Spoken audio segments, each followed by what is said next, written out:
All right, so we're finally ready to make our to-do list app.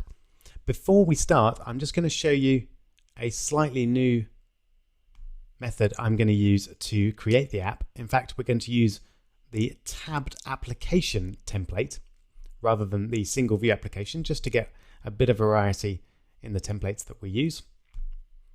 So let's just quickly see that in action, and then I'll show you the app that we're going to create and give you a chance to make it yourself. So I'll just call it to-do list, save it on the desktop, and the handy thing about this template is that we now have a two-view controller setup without having to do any work on our part. So having a quick look at the storyboard, we now have three view controllers here. We have a tab bar controller, which essentially controls the tab bar or toolbar at the bottom. And we have a first view controller and a second view controller, which are of course associated with first view controller.swift, which is very familiar, and second view controller.swift, which again is very familiar. So what this template really does for us is set up the navigation side of things so that we don't have to worry about that. And here we go. So we have our first view, and we can jump straight to the second view and back again just by clicking the tabs at the bottom. So that's ideal for our to-do list app and saves us bothering with segues that we create ourselves. All right. So let's have a look at the app we're going to create. And here it is. So the main first view controller is simply a table view containing the user's to-do list items. Then when they want to add a new item to the list, they just click the Add an Item button, which will take them to this page. And then they can add new items in the usual way, just by typing. And then of course they can tap outside of the keyboard or on the Done button to get rid of the keyboard. And then they tap Add, and notice that this is now reset for them to add another one if they want to. We won't do that here, but we will jump back over to To-Do List, and then you can see that that's been added there. I'm going to give you a hint that you'll need a method called viewDidAppear to make that work properly. So you might want to note that down, as you might want to do a little bit of Googling about that one. And finally, if an item is done, the user can swipe to remove an item from the table and just click the delete button.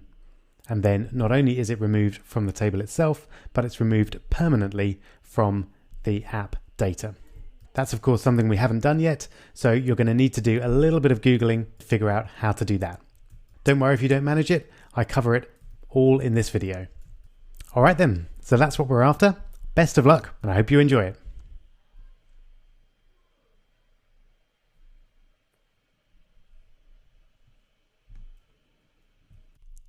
Okay, I hope that went well.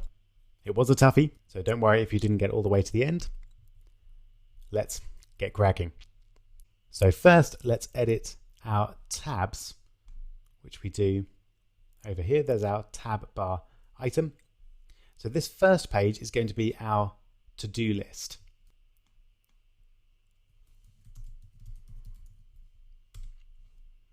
So I think a circle is perfectly fine for that one. And this page is going to be where we add an item. Okay, that will automatically update over here as well, so we don't need to worry about doing that separately. So let's sort out the to-do list view controller first. We'll get rid of those labels, and we're going to bring in, of course, a table view. So let's set it up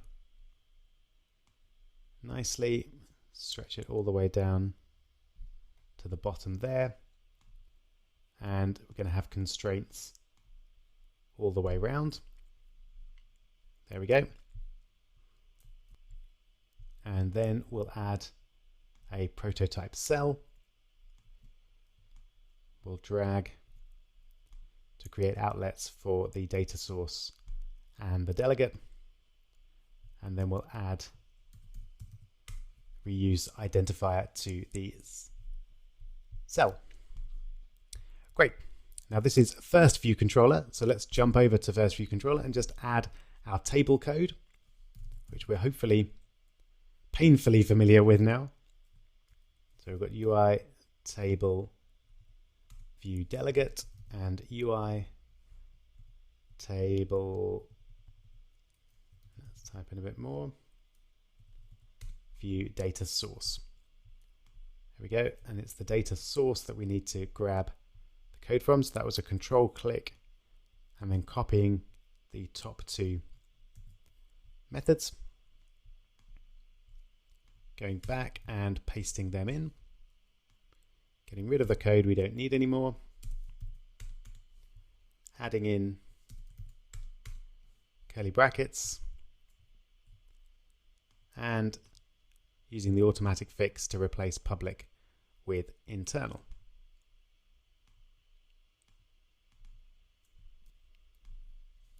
All right, and for now, I'm just going to return 1. So we just have one item in our table just for testing purposes.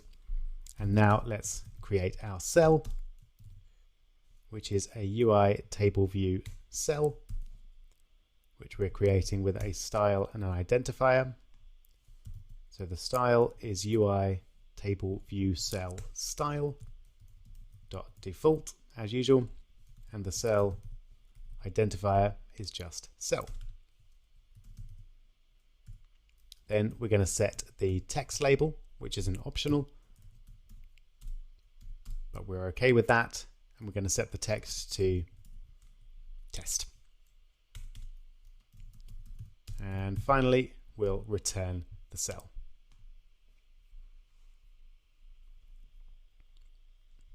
Okay, yep. Whenever I create a table, I always run a quick test before I do anything more advanced, just to make sure that everything's connected up all right. While that's loading,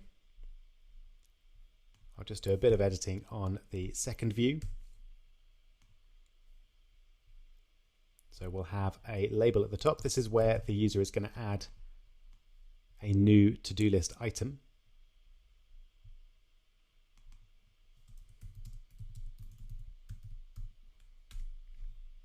So we'll keep the layout very simple.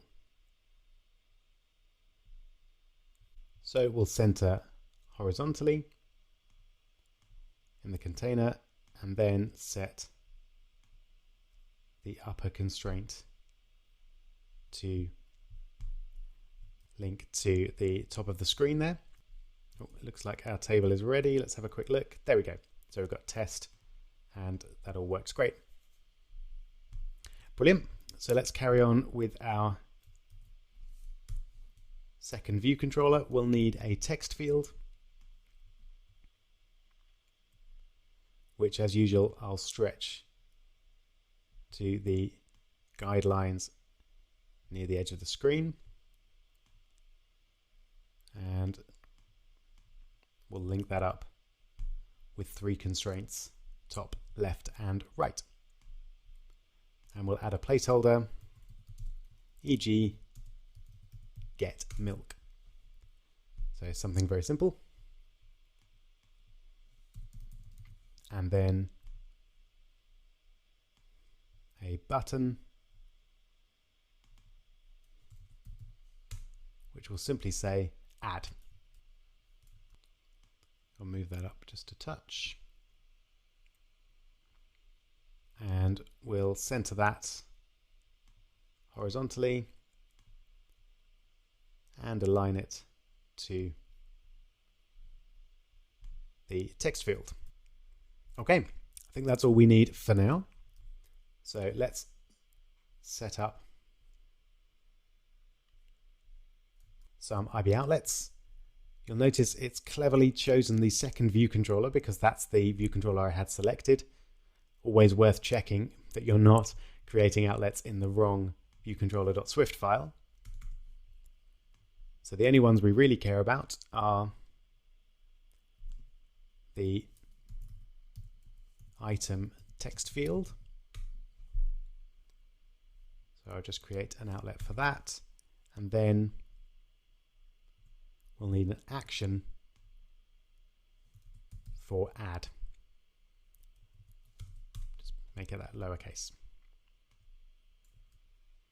All right, so when the user adds an item, we're going to want to save that to permanent storage. And that is the tricky bit of this app, because we can't just save it as a separate item because we don't know how many items they have. So we'll need to create an array, and then that means we need to add it to the existing array. So let's first off attempt to pull back our items from permanent storage. So that's user defaults dot standard dot object, and we'll use the key items. So this is going to be an array. So if let items equal items object, and we're going to attempt to cast it as an NS array. So if that's the case, we want to add our new item to this array. We can use items dot add object, and then we need to add in an array here. So we're just going to have an array which contains a single item, and that is going to be item text field dot text. And remember, that is an optional, but we can be pretty certain it has a value because we know that the item text field exists and is there. It might be an empty string, but even that is a value, so we can quite safely use the exclamation mark to force unwrap that. Okay. If that's not the case, then we need to create a new array. So we'll just let items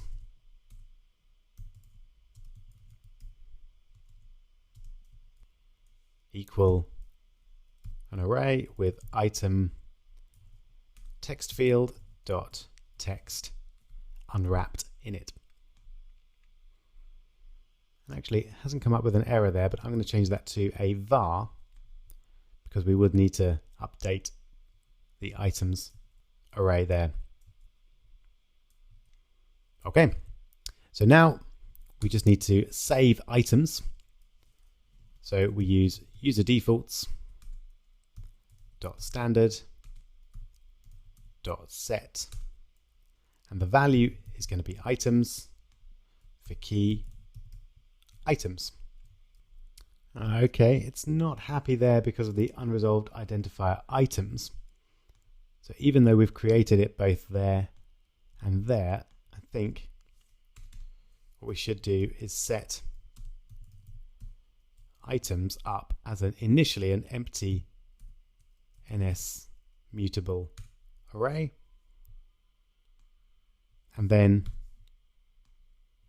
we don't need to define it later on. We can just use another variable. I'll call it temp items, and then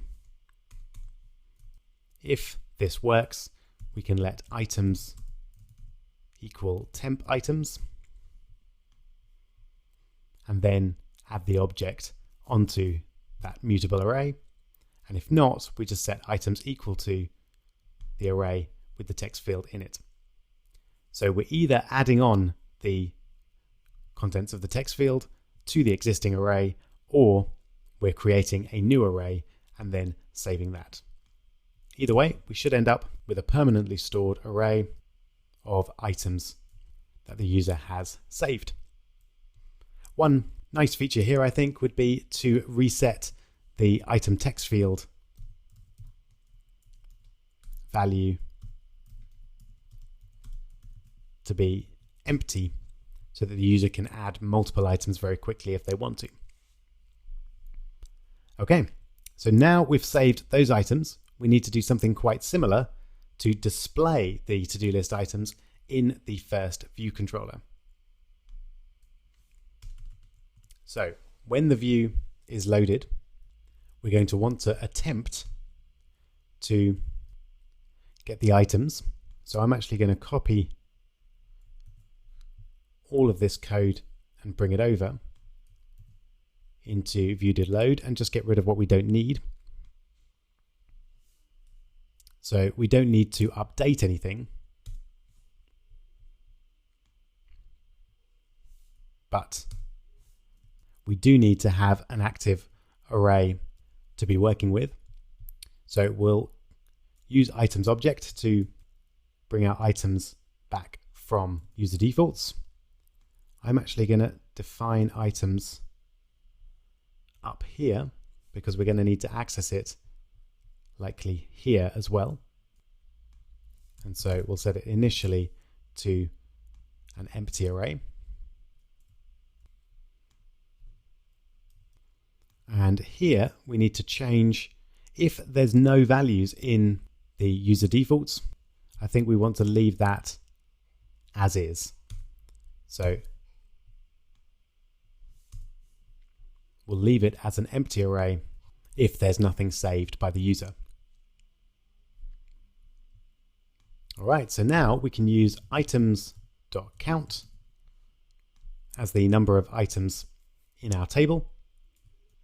And we can use items, and we want index path dot row. That's the number in the items array that we want to grab.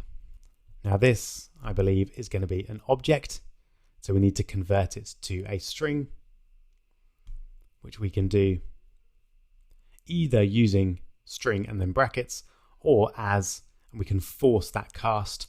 And I know that's going to be okay because if there's anything saved in there, it's definitely going to be a string. If you really wanted to avoid using a force downcast, you could always get around it by doing something like cell label is an empty string, and then if let temp label is equal to, and here we use that, then cell label equals temp label, and then set that to cell label. And then here it becomes an optional downcast. Oh, and I need to spell cell label right as well. So that's a slightly more verbose way of doing it. Oh, and of course I need cell label to be changeable, so it should be a var. But this really avoids any chance of a crash. Not that there really was any chance before, but here, if in some crazy case it's not possible to cast our saved item as a string, then it will just give us a blank row in the table rather than a crash. All right. Now this makes me a little nervous because we've done a lot of quite complicated work over two view controllers, and we haven't tested in between, mostly because we couldn't really test because we can only add items here and we can only see items here. So with any luck, we'll be able to add an item and it will then appear on the table. The one thing at least that shouldn't happen is that the app should not crash. So let's have a look. We've got an empty list at the moment. We've lost our icon there. We'll check that. So add an item. So we'll use the example there. So get milk and then add. And then, here we realize one issue, that we haven't set up the keyboard yet. So we can't shut down the keyboard and go back to our table. So we'll add that to our to-do list for our app. But for now, we'll just restart the app. And we should now find that get milk appears on the table. There we go. Super. So that proves not only that our table is getting the data correctly, but as we open it up from scratch, it is permanently saving it as well. So things are looking good. Let's have a quick look at why our icon has disappeared there.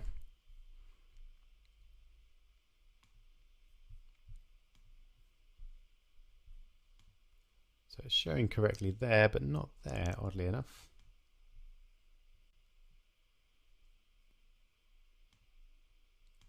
There we go. I think I just need to select the second image there. Let's select it there as well. Worth checking the first one. Okay, it's set there. So I think we're all right. Okay, let's now set up the keyboard to work appropriately. So remember, we need control drag from the text field to the view controller to add a delegate, and then this is all in second view controller. So we add a type of UI text field delegate, and then we'll need the touches began method. And there we'll add the code self.view.end editing is true. So that will shut down the keyboard when the user taps away from it. And then we also need text field should return. And there we use text field dot resign first responder and also return true. All right, so let's just try that again. And you'll notice that you may have thought in the previous video that controlling the keyboard wasn't that important, but it actually made the app unfunctional because the user couldn't reach the button to get back to the to-do list itself. Okay, here we go. We've got our icon back. That's great. Let's jump over to there and add another item to our list. And here we go. You'll notice that the keyboard isn't actually appearing. If that happens for you, then you'll likely need to toggle the software keyboard. There we go. Sometimes twice. There it is. Okay, I use Command K as the shortcut there. And just to check then, if I tap elsewhere or hit return, then that gets rid of the keyboard.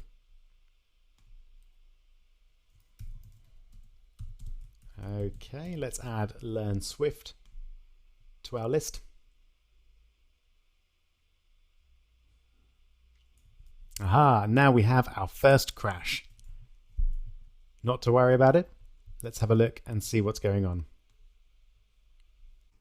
Now the issue here appears to be with this NSMutable array. It's not keen on adding this object to it, possibly because it's not strictly mutable, even though we've cast it as an NSMutable array. So to try and get around that, I'm actually going to use a standard array of strings and then attempt to cast my items object to that type, and that, with any luck, will get us around the issue. And then we can use append rather than add objects to add our item text field dot text.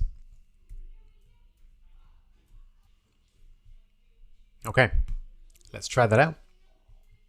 Here we go. So let's try adding an item again. Have learn Swift in there and add. Okay, well, it didn't crash. So now let's try switching back to to-do list. Now the item isn't there, but let's just run the app from scratch again. And there you go, you can see it is adding it. It's just not updating the table when we jump back and forth between the two tabs. So this is the view did appear issue that I mentioned earlier. And let's see how we implement that.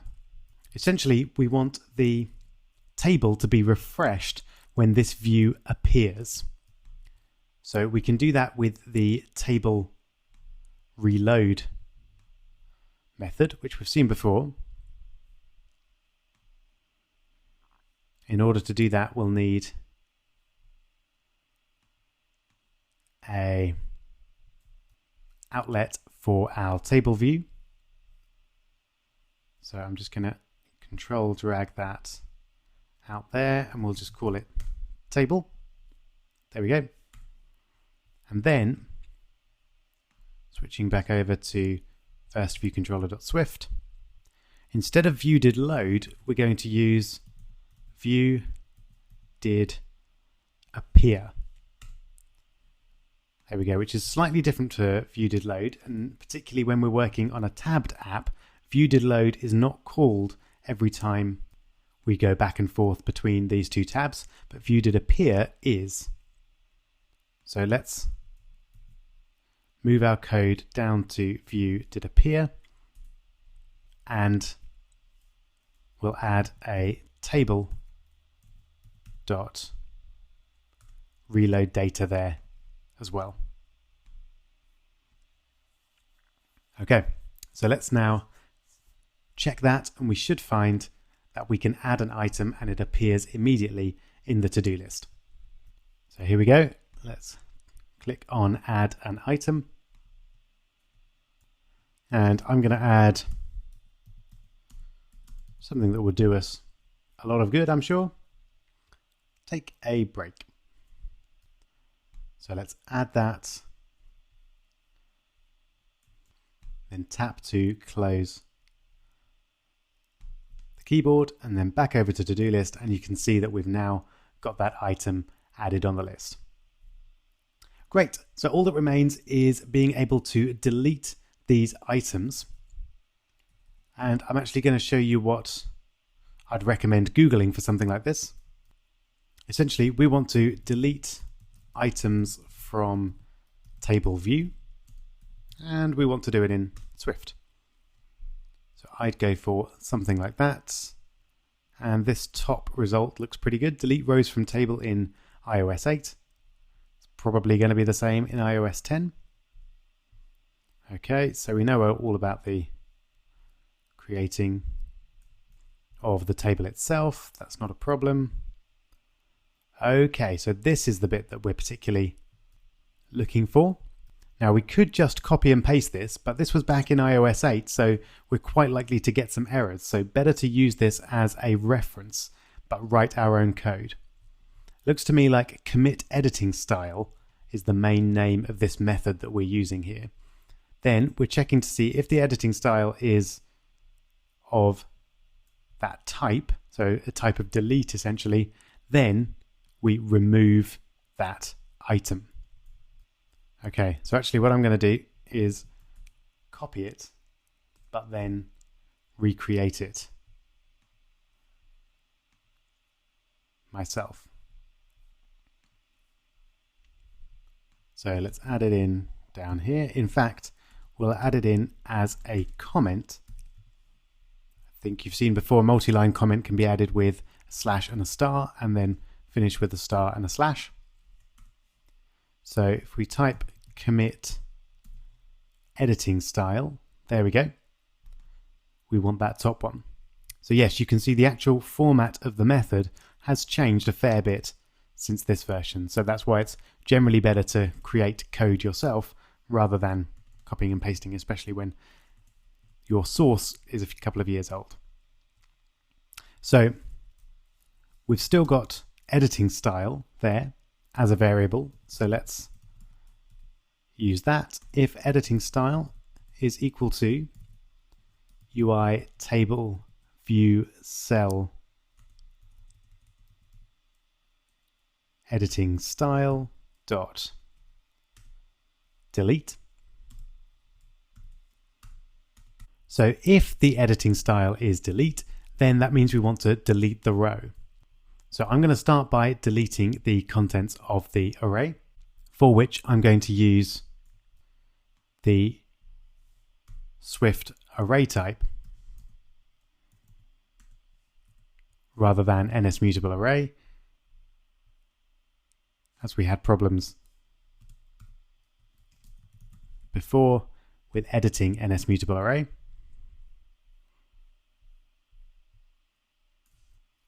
So now we can just take items and remove at, and the item we want to remove is indexPath.row.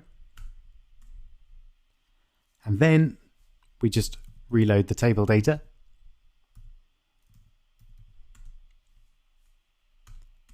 And we also want to save the data to user defaults. So I'm going to get that code straight from second viewController.swift and save it right there. So that should do it. That'll refresh the table after having removed the item from our items array. And just to check before we run that, we've got one warning. Ah yes, and we no longer need to do this check because we can be sure that items indexPath.row is indeed a string because it is of the type of an array of strings. All right, so let's give it a try. We should now be able to swipe to the left on any of the items, and then it will be removed both from the table and from the permanent data storage for the array.